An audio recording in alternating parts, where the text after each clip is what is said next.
అందరికీ యేసుక్రీస్తు నామంలో వందనం. ఈరోజు జార్జ్ వాషింగ్టన్ గురించి మేము తెలుసుకుందాం. ఆయన అమెరికా మొదటి ప్రెసిడెంట్. ఆయన ఒక ప్రార్థనా పరుడు.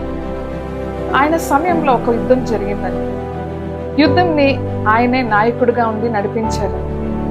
ఆ యుద్ధ రంగంలో ఆయన వెళ్ళినప్పుడు ఏం చేసేవారంట? మొదటిగా ప్రార్థన చేసేవారు. ఎలాంటి ప్రార్థన మీకు తెలుసా? ఆ యుద్ధ భూమి అంతా ఐస్ గడ్డలుగా ఉండేదంట. ఆ ఐస్ గడ్డల పైన ఆయన మోకాలు వేసి ప్రార్థన చేసి సమర్పించుకునేవారంట. ఎలాంటి ప్రార్థన చూడండి! ఎలాంటి పరిస్థితులు కూడా దేవుణ్ణి వెతుకుతా ఉండేవారు. అందుకే దేవుడు ఆయనను హెచ్చించాడు.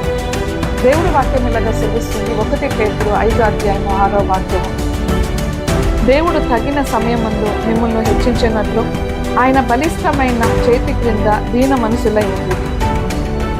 ఎలాగుండాలంట? దీన మనసులుగా ఉండాలండి.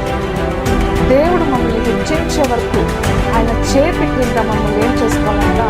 మమ్మల్ని తగ్గించుకోవాలని దేవుడు వాక్యం సెలవిస్తున్నాడు.